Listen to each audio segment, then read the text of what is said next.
네, 안녕하세요. 증권맨입니다. 오늘 코스피는 마이너스 1.22% 하락 마감했고요. 코스닥도 마이너스 1.24% 하락 마감을 했습니다. 일단은 미국 증시를 조금 보고 넘어가도록 할게요. 지금 미국 선물도 마이너스 현재로 한 1.65% 정도 좀 내리고 있는데 사실 조금 불안해 보이는 거는 사실입니다. 일단 나스닥 기준으로 봤을 때 여기서 이제 조정을 거치고 이런 식으로 이제 쌍바닥을 그리면서 전고점을 향해 달려가는 모양새가 그려지면 이제 조정 후에 재차 어떤 상승할 수 있는 여력이 남아 있는 상황으로 우리 증시도 뭐 크게 뭐 이제 미국 증시 때문에 투심이 악화될 이유가 없는데, 문제는 이제 여기서 요때 조정받았던 저점 두 번 정도를 지켜냈잖아요. 요 저점이자 61선을 지켜내지 못하고 이렇게 뚝뚝 떨어지는 흐름이 나오게 되면 이거는 조금 많이 조심을 해야 되는 흐름으로 볼 수밖에 없겠다. 일단 지금 미국 선물이 하락세가 유지가 되면서 장이 시작이 된다고 하면 61선 근처 정도에서 아마 시가가 형성이 되겠죠. 이렇게 시가가 형성이 된 다음에 양봉을 뽑아주는 흐름이 나오면 그나마 다행이다라고 볼 수가 있는데, 시가 형성한 다음에 깨고 떨어지는 이런 식으로 만약에 흐름이 형성이 된다면 우리 시장도 조금 큰 조정이 올 수도 있겠다라는 생각이 들고요. 지금 시장은 오를 만큼 오른 상태에서 고점 구간에서 최근 시장의 질을 보더라도 상당히 안 좋죠. 시장은 그러니까 숫자적인 개념으로는 점점 고점을 높여가고는 있지만 그 내용 안에서는 굉장히 별로 재미가 없는 장이 좀 몇 주 동안 연출이 됐다라고 보여지거든요. 시장 자체가 뭔가 좀 너무 많이 올랐기 때문에 고점 구간에서 많이 좀 부침이 있다라는 느낌을 지울 수가 없고요. 지금 거의 이제 수급 상황도 이제 연일 양매도세로 좀 이어지고 있고, 어떤 조금 그 상승 여력이 많이 남아있는 상황에서는 개인들의 자금이 증시 자체를 캐리하기가 좀 캐리할 수 있는 부분이 있었지만, 어느 정도 좀 고점 구간에서는 이제 시장을 폭발적으로 캐리할 수 있는 그런 또 투심이 작용하기는 또 힘들기 때문에 시장의 내용이 좀 많이 안 좋은 상황이라고 보여지고요. 사실상 어제까지만 해도 저도 시장에 대해서 크게 걱정을 하지 않아도 될 것 같다라는 뉘앙스로 방송도 좀 하고 그랬었고, 오늘 오전에도 이렇게 이제 하락 후에 빠르게 반등하면서 낙폭을 회복하는 모습들을 보면서 어제 이제 방송에서 말씀드렸던 미국 증시가 여기서 이제 이런 식으로 전고점을 회복해가는 과정까지는 조금 더 시장에 대해서 좀 상승 여력이 있겠다라고 생각이 들었는데, 일단 오늘 오전에 반등 후에 재차 조금 이렇게 오후장에 힘없이 마무리가 되는 모습과, 일단은 이제 11선을 이탈까지는 하지는 않았습니다. 다행히. 근데 내일 만약에 이렇게 이제 11선을 이탈하면서 음봉이 또 하나 떨어지게 되면 요거는 조금 경계해야 되는 그런 시장의 흐름이 아닌가 그렇게 좀 보여집니다. 그래서 혹시 조정이 나온다면은 여기까지 한 21선까지도 깊게 한번 조정을 줄 수도 있겠다, 그런 생각이 듭니다. 그럼 저희 이제 리딩반 매매 하나 한 거 살펴보고 좀 넘어가도록 할 텐데요. 서암기계공업이라는 종목을 제가 한 요 정도 때부터 계속해서 좀 눈여겨서 추적이 시작되었습니다. 왜냐면은 요때 당시에 이제 그 한참 우리 뉴딜 관련주들이 핫할 때였고, 특히나 이제 풍력 관련주들이 굉장히 시장에서 힘이 좋을 때, 그래서 제가 이미 올라버린 종목들을 제가 리딩방에서 고점 구간에서 매매를 하긴 좀 그렇기 때문에 좀 바닥권에서 어떤 종목들이 조금 후발주로서 힘을 한번 받아볼 수 있을까라고 좀 찾아보다가요, 서암기계공업이 일단은 풍력 관련주로도 살짝 그 발은 얹어 있는 상황이었고, 여기다가 만약에 이제 서암기계공업이 풍력 관련주이기만 했다면 좀 매수 결정을 못 내렸을 것 같은데, 여기다가 이제 서암 같은 경우는 대북 관련주이기도 하죠. 그래서 최근에 조금 시장에서 재료가 될 수 있는 풍력과 대북 관련주 요 두 가지 재료를 좀 가지고 있는 상황이었고, 어떤 기술적인 면으로 봤을 때 요 구간에서 바닥권에서 박스권을 흐름을 계속 가져가다가 고개를 슬슬 좀 들어 올리려고 하는 이런 모양새가 좀 포착이 되었고요. 그래서 저희가 매수를 9월 10일 날 9월 10일이 언제냐면 요때네요. 요때 매수가 좀 들어갔습니다. 그래서 한 하루 이틀, 3일, 4일, 5일 정도 5일 정도 조금 지겹게 좀 들고 있었고요. 근데 뭐 만들어가는 과정 안에 있었기 때문에 크게 걱정은 하지 않고 있었고, 대신에 이제 얘가 만약에 슈팅이 나온다면은 기술적으로 그냥 반등 나오고 죽어버릴지, 어떤 재료를 엮어내어져서 슈팅이 좀 크게 나올지, 요 두 가지에 대한 고민이 좀 있었는데, 오늘 일단은 반등이 좀 나왔는데, 어제도 이제 제가 말씀드렸던 팁 중에 하나가, 뭔가 이제 테마나 뉴스가 동반된 상승이 나올 때는 제가 조금 그 매도 타점을 길게 웬만하면 끌고 가보려고 하지만, 테마나 뉴스가 동반되지 없이 명확한 상승의 이유가 없이 오를 때는 저는 그냥 기술적 반등으로 보고 너무 그렇게 길게 보지는 않는다 라고 좀 말씀을 드렸던 면이 있었거든요. 그런 것처럼, 그리고 오전에 또 시장 상황이 상당히 좀 안 좋을 수 있다라는 생각이 들어서, 얘가 뉴스도 없었기 때문에 좀 어느 정도 그냥 기술적 반등이 좀 나오다가 요 정도 뭐 전고점, 오늘 이렇게 봉을 뽑아놓고 보니까 여기가 이제 뭐 아쉬운 타점이 될 수 있었겠지만, 막 오를 때는 그렇게 나쁜 타점은 아니었다고 보여져요. 그래서 뭐 전고점 구간에서 일단 좀 기술적으로 털어내고 다시 봐야지라는 생각으로 뭐 여기서 매도를 했는데, 와우, 정말 한참 더 갔습니다. 그래서 야, 얘가 뭐 뉴스도 없고 아무것도 없는데 정말 얘가, 그러니까 예전부터 보면 약간 그 끼는 항상 있는 종목이었어요. 뭐 제가 찾아본 바로는 상승 이유가 좀 없었어 가지고, 아무튼 뭐 익절은 잘 하고 나왔지만 조금 아쉬운 면은 있었다. 그렇게 좀 매매를 하고 나왔고요. 근데 뭐 사실 이 종목이 오늘 몇 프로 오를지, 뭐 짧게 먹고 나오는 게 맞는지 길게 끌고 가는 게 맞는지, 이런 부분들은 뭐 아무리 주식을 오래 하시고 해도 참 어려운 부분입니다. 이 매도라는 것은. 저희가 뭐 엊그제 같은 경우에는 뭐 SM 라이프 디자인을 요런 구간에서 차트적으로는 사실 거의 비슷한 자리거든요. 요 종목은 저희가 요때 매수해서 반등 때 이렇게 보시면 이렇게 팔고 나왔는데, 슈팅이 쭉 나왔다가 이렇게 또 제자리 와버렸잖아요. 뭐 이런 식으로 또 뭐 버틴다고 해서 되는 것도 아닌 것 같고, 두 종목 다 공통점은 이제 상승세를 유지할 수 있을 만한 어떤 뭐 뉴스나 재료가 좀 없었기 때문에 똑같이 그냥 하던 대로 뭐 한 5, 6% 정도 익절을 하고 나왔는데, 뭐 이렇게 가버리면 이제 마음은 좀 아쉬울 수밖에 없죠. 다만 뭐 너무 팔고 나서 이제 많이 가게 되면 조금 이제 아쉬움은 남을 수 있겠지만, 그게 내가 매매를 하는 데 있어서 뭐 멘탈을 흔든다든지 이렇게까지는 이어지지 않아야 되겠죠. 네, 그렇게 되고, 뭐 어제 오늘 뭐 최고로 시장에서 지금 핫한 이슈는 LG화학의 지금 물적 분할, 그러니까 100% 결정이 된 것은 아니지만 지금 시장은 물적 분할, 그러니까 인적과 물적이 있는데요. 물적 분할을 하는 걸로 받아들여지고 있는 것 같고, 어제 이제 장중에 뉴스가 나와가지고 투매가 좀 나온 다음에 오늘까지도 재차 좀 하락세가 이어지고 있는 모습이고요. 시간에서는 그래도 이제 소폭 반등을 시도하려고 하는 모습이네요.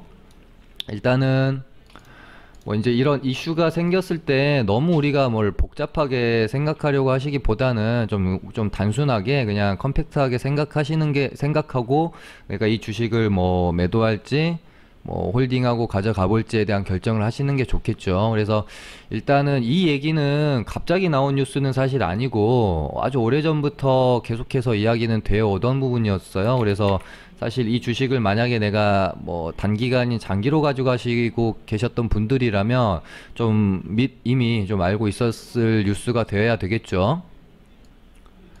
일단은 뭐 간단하게 이해를 하면은 LG화학에서 이제 LG 뭐 이렇게 전지, 그러니까 이렇게 이제 뛰어나오게 되는 건데, 뭐 우리가 뭐 예를 들어 뭐 SK가 SK 바이오팜을 자회사로 가지고 있다가 얘네를 완전히 그냥 내다 파는 게 아니라 그냥 일단 분리시킨 다음에, 사실 목적 자체가 지금 IPO를 하려고 하는 거잖아요. IPO에 대한 목적도 최근에 워낙 그 뭐 공모 시장이 강하기 때문에 뭐 좀 우리가 약간의 속된 말로 하면은 돈을 좀 많이 좀 이 기회에 땡겨보겠다라고 사실 보시면 될 거고, 어찌됐건 뭐 이제 물적 분할을 하더라도 LG화학의 100% 자회사이기 때문에 뭐 이 부분이 LG화학의 현재 가치를 떨어뜨리진 않을 거예요. 근데 이제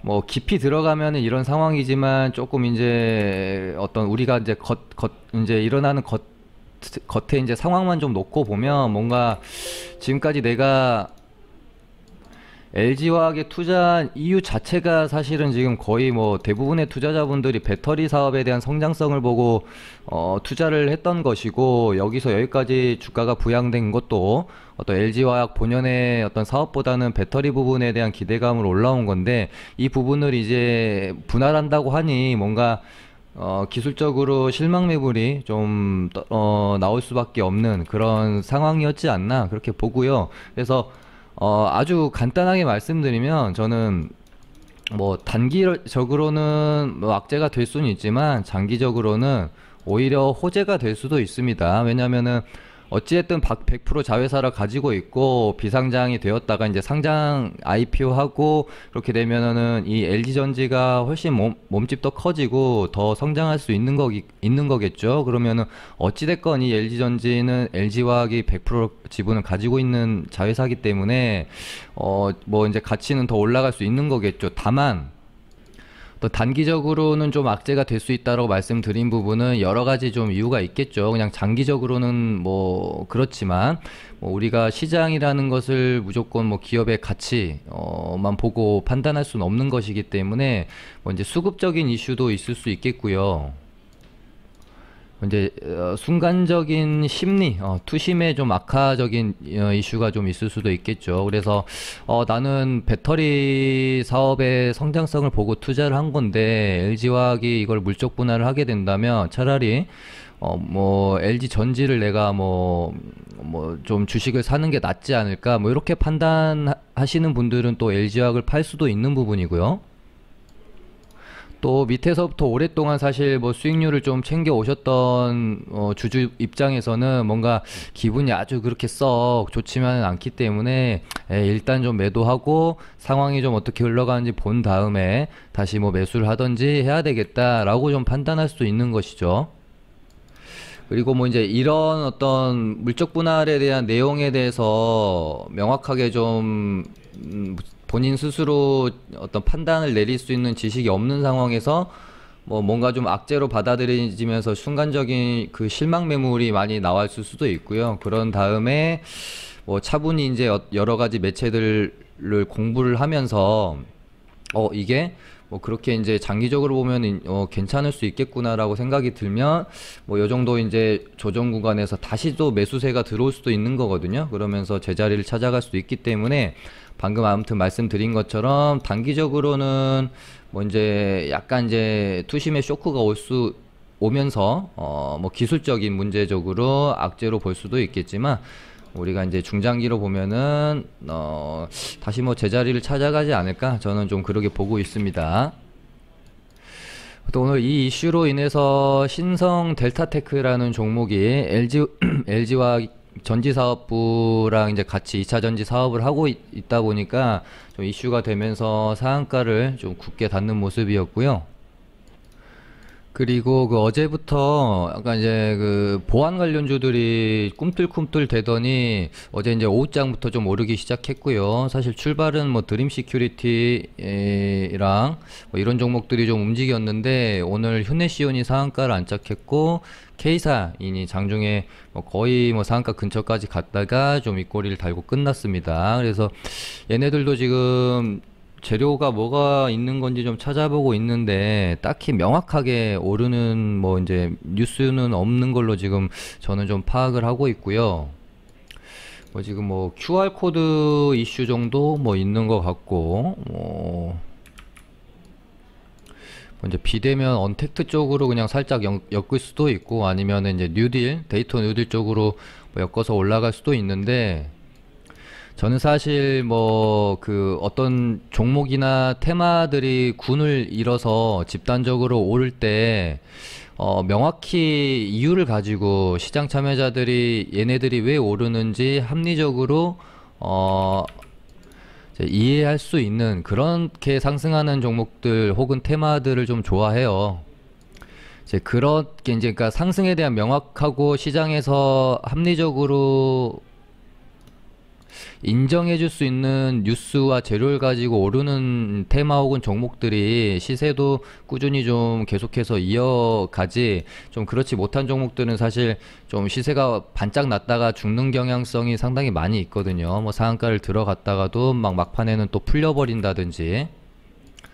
예를 들면 오늘 이제 나인테크라는 종목이 이제 테슬라 관련주로서 지금 9월 22일 날 배터리 데이를 앞두고 뭔가 움직임이 있으면서 기대감을 갖고 상한가를 이제 들어갔었는데, 사실 조금 우리가 그냥 아주 그렇게 합리적으로 오른 이유에 대해서 와 사고 싶다라는 마음이 이 시장 참여자들한테 전부 들 만큼 좀 그런 사실은 재료는 좀 아니었다라고 저는 판단이 들어요. 테슬라 배터리 데이가 22일 날 있는데 이것은 사실 너무 오래된 좀 뉴스고, 알만한 사람들은 생각보다 그렇게 특별할 게 없을지도 모른다라는 걸 좀 알고 있는 상황이었고, 근데 여기 관련해서 그냥 테슬라 관련주들이 급등을 한다.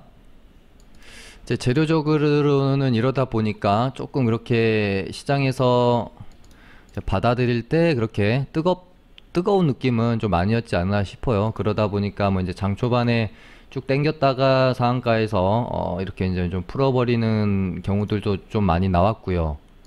그러니까 우리가 주식 투자를 하시다 보면 이런 식으로 급등이 나오고 급락이 나오는 경우가 많은데, 항상 우리는 뭐 어떤 뭐 기술적으로 뭐 이런 걸로만 판단하는 게 아니라 급등이 나올 때 내가 가지고 있는 이 종목이 시장에서 인정해주는 합당하게 좀 인정을 해주는 뉴스로 시세를 좀 더 이어갈 수 있는 그런 뉴스로 인한 상승이 지금 나오고 있는지, 아니면 뭐 좀 뭐 가지고 계시다 보면 그런 경험 있잖아요. 오르고 있어서 좋긴 하지만 이건 조금 어거지인 것 같은데 뭐 이런 느낌도 들 때가 많죠. 그래서 그런 부분들을 좀 잘 참고하셔서 매매를 하시면 좋을 것 같고요.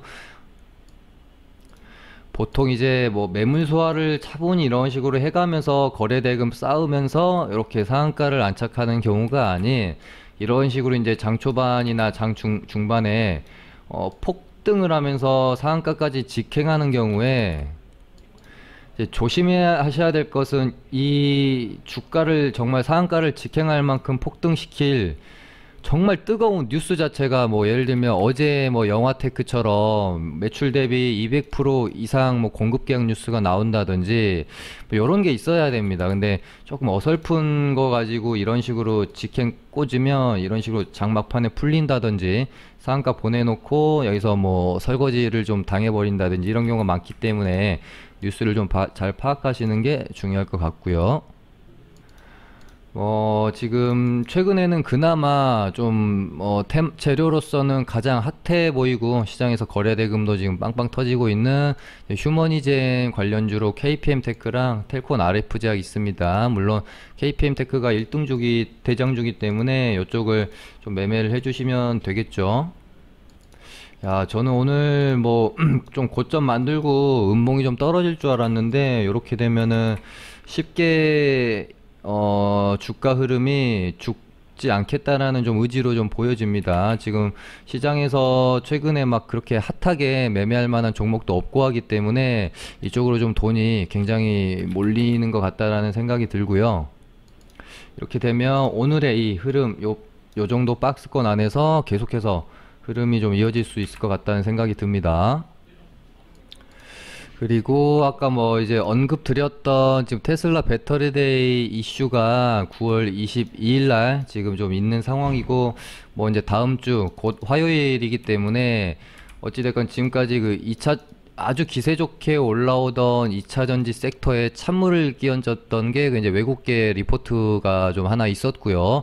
뭐 이제 LG화학 비롯해서 지금 한국의 2차전지 관련주들이 너무 비싸다. 이렇게 좀 나온 리포트 거기다가 테슬라에서 이제 뭐 배터리데이 발표를 앞두고 뭔가 이제 여기서 테슬라가 아주 혁신적인 뭐 제품을 좀 내놓으면서 이제 우리나라 2차전지 업계에 뭔가 좀 리스크가 될 수 있지 않겠느냐라는 우려 때문에 요렇게 이제 두 가지 악재가 겹치면서 잘 가고 있던 2차전지 관련주들이 좀 조정 구간으로 좀 많이 들어갔죠. 물론 그 안에서도 PNT나 뭐 첨보 같은 종목들은 아랑곳하지 않고 좀 올라갔지만 그 외에 대부분의 좀 2차전지 관련주들이 그때를 기점으로 좀 조정 구간으로 좀 들어갔어요. 근데 일단은 좀 조정을 잘 받은 종목들 중에 배터리데이 이슈가 좀 마무리가 되고 혹시 22일 날 생각보다 별게 없다라고 좀 그 이벤트가 마무리가 되게 되면 2차전지 쪽으로 한번 정도 수급이 다시 한번 몰릴 수도 있지 않겠나 그런 생각이 듭니다. 그 다음에 지금 뭐 현대차가 계속해서 강한 모습을 보이고 있음에 따라서 뭐 이제 자동차 부품주들도 최근에 좀 강한 모습 보이고 있죠. 현대공업 같은 경우는 상한가 후에도 계속해서 변동성 보이면서 아주 좋은 모습 보여주고 있는데 사실 우리가 이제 그 트레이딩을 할 때는 이런 종목들이 좋습니다. 방금 뭐 현대공업 말씀드린 거, 아까 뭐 KPM테크, 그리고 뭐 최근에 뭐 모트렉스 뭐 자율주행차로 있었고요. 그 다음에 좀 가장 좀 강했던 종목이 뭐 포스카 ICT 뭐 이런 종목들도 있었고요. 그러니까 상한가가 좀 출현하고 나서 이런 식으로 좀 힘을 잃으면서 음봉 거래량 터지면서 음봉 쭉 떨어져 버린 애들은 그러니까 상한가가 출현을 하고 1, 2일차 정도를 지켜보면 이 종목이 계속해서 흐름을 이어갈 수 있는 종목인지 그냥 상한가 보내고 나서 시세가 죽는 종목인지 좀 판단을 하실 때 웬만하면 만들어낸 이 기준봉에 이 상한가 종가 위에서 놀면은 가장 좋고요. 훼손하지 않고 위에서 계속 놀면 가장 우리가 이제 A급이라고 표현해 줄 수가 있고 이 기준봉의 한 3분의 1 요렇게 나눠 봤을 때요. 3분의 1 이하로 주가가 좀 훼손되지 않은 채로 이 위에서 노는 게 참 좋습니다. 근데 상한가 출현하고 막 이틀 만에 이런 식으로 음봉 떨어져 버리고 이런 경우는 별로 그렇게 우리가 이제 트레이딩하기에 적합한 종목으로 보지는 않거든요. 그래서 보시면은 이런 종목들 참 좋죠. 그래서 아무튼 강하게 좀 거래가 동반되면서 상한가 나오고 나서도 이렇게 위아래로 변동성이 활발하게 좀 이어지는 종목들, 이런 종목으로 트레이딩을 좀 하시면 좀 좋습니다. 그다음에 뭐 이제 풍력 관련주들도 아직은 좀 흐름이 뭐 죽는 것 같지는 않고요. 풍력이 아니라 뉴딜 관련주들은 아직 그렇게 흐름이 완전히 죽었다고 좀 보긴 힘들 것 같고, 어찌됐건 이 시장에 뭔가 시장에 지금 활력이 좀 돌려면 이런 굵직굵직한 정부 정책 테마라든지 좀 그 내용이 없는 알맹이가 빈 테마가 아니라 정말 좀 꽉 찬 그런 테마들이 움직여주면 시장이 활력을 띠면서 괜찮죠. 그래서 요쪽 뉴딜 관련주나 뭐 이제 수소차 이쪽이 좀 움직여주면 참 좋을 것 같네요. 또 지금으로서는 약간 조금 뭐 5G 뭐 방금 말씀드린 뭐 뉴딜 관련주, 그 다음에 자동차 가운데서도 뭐 이제 수소, 뭐 전기차, 뭐 2차전지 이렇게 좀 나눌 수 있을 것 같고요. 요 정도. 지금 바이오 쪽은 약간 좀 힘을 조금씩 잃어가는 모양새인 것 같아서 방금 말씀드린 요 정도 섹터 좀 보시면 될 것 같은데, 최근에 시장이 참 그 재미는 없습니다. 아무튼 최근에 시장이 좀 재미가 없는데요. 일단은 지금 당분간 그 미국 증시를 좀 안 봐도 될 만큼 우리 장이 좀 강했었는데 이제는 좀 지켜봐야 될 시기가 온 것 같습니다. 일단 미국 선물은 소폭 마이너스 1.6까지 떨어졌다가 지금 마이너스 1.28 정도 나스닥 기준으로요. 살짝 반등은 나오고 있는데 제발 좀 여기는 좀 지켜주고 요렇게 했다가 다시 한번 좀 전고점까지만 트라이하러 갔으면 좋겠다는 생각이 듭니다. 오늘은 이렇게 해서 마쳐보도록 하겠습니다. 감사합니다.